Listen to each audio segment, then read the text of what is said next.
खबरों में आगे बढ़ते हैं। रामकथा का मंच, भक्ति का स्थान, लेकिन गोरखपुर में यही मंच बना धमकी और दहशत का मैदान। जिस व्यासपीठ से धर्म और धैर्य का संदेश दिया जाता है, वही गोली मारने की धमकी ने पूरे आयोजन की नींव हिला दी। सवाल बड़ा है, क्या अब संत भी सुरक्षित नहीं, या सच कुछ और है?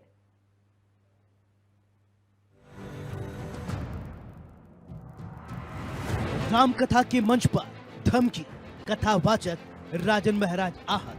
गोरखपुर में नहीं बिता रहे रात, आयोजकों की चुप्पी पर सवाल। गोरखपुर के चंपा देवी पार्क में चल रही 9 दिवसीय श्री राम कथा उस वक्त विवादों में घिर गई जब कथावाचक राजन जी महाराज की टीम को गोली मारने की धमकी दी गई। मंच पर चढ़ने को लेकर हुए बवाल के बाद माहौल इतना बिगड़ा कि महाराज और उनकी पूरी टीम मानसिक रूप से आहत हो गई।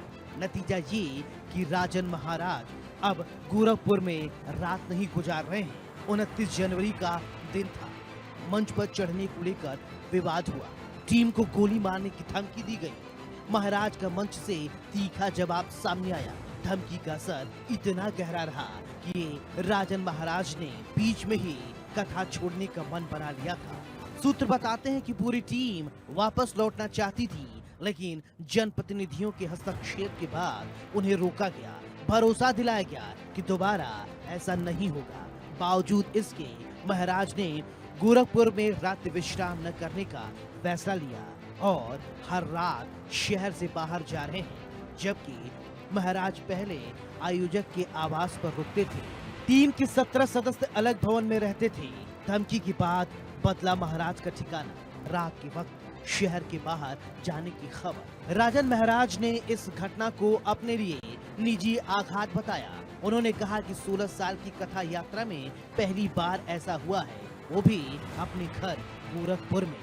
मंच से ललकारते हुए उन्होंने कहा कि किसकी माँ ने दूध पिलाया है कि गोली मार के दिखाओ।